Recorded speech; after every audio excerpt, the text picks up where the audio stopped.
Are you expecting the same lineup tonight, or might you have a possibility of available? We had a couple guys go out and skate today, so we'll see what pours out of our gate come warm up here in about 45, 50 minutes. I know that injuries and late travel and those, there's factors, but do you feel you're one of those coaches that you got a winning team, you had a really good game, that you would like to keep things the same, or are you sort of realm for? You know what? I think for us, we just try and pull the right levers to help us win a game in that evening. If we think we need to stir something up, we will.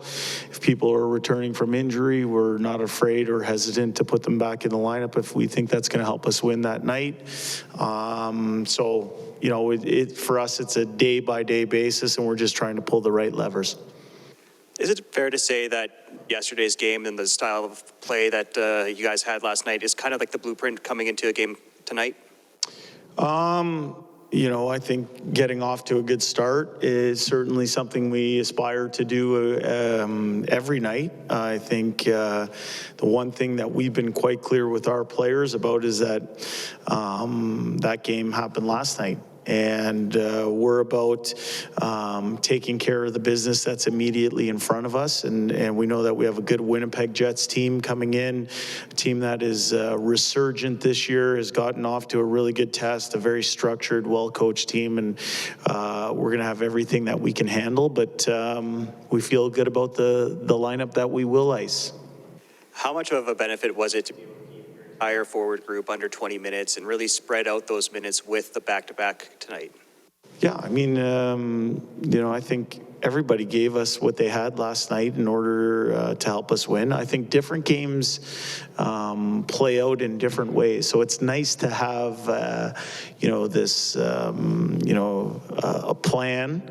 But sometimes you got to react and try and win the game that's presenting itself before you. Last night, it worked out that the team was off to a 4-0 lead, and we got into a nice rhythm. We were able to play lots of guys, and I was proud of that effort last night. But I'm going to go back to it. That was last night. We're worried about tonight.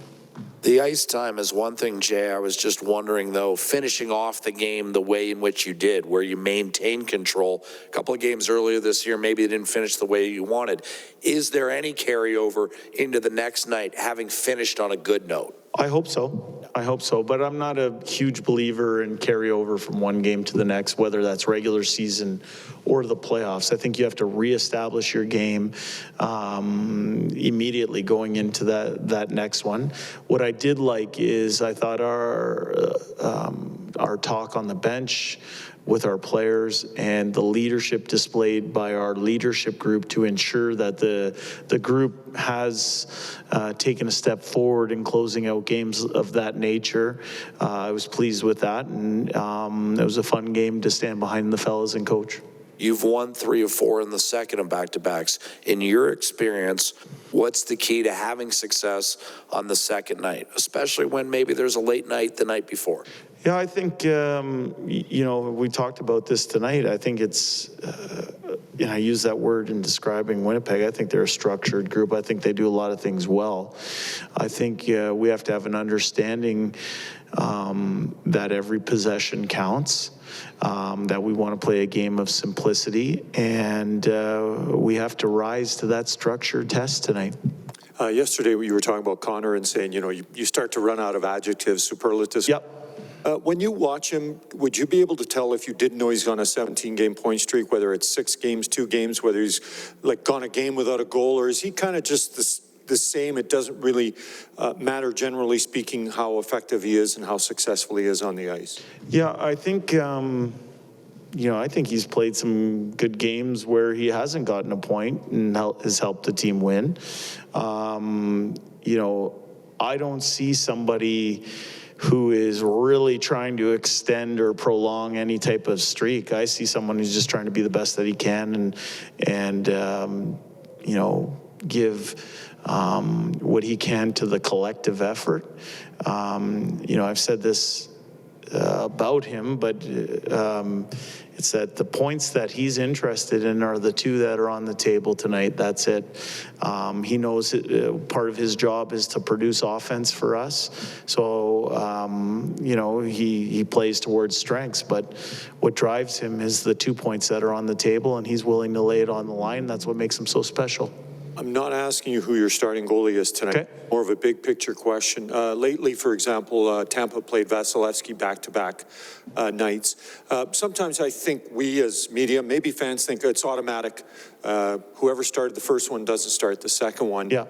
Is it that automatic, whether it's Stewart first or Jack, or do you kind of give some thought to, like Jack said, late night, travel, how many games they've played before, deciding who your second goalie is in a back-to-back? I think when it goes into setting lineups, there's a lot of different factors that go into why you make certain decisions.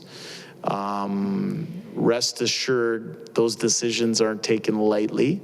A lot of information is processed. We don't always make the right decisions.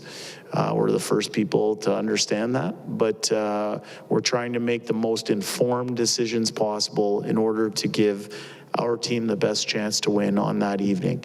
We have complete faith in both of our goaltenders. We think it's a position of strength for our team, and whoever goes in the starter's net tonight for us, we think gives us a good chance to win tonight's game.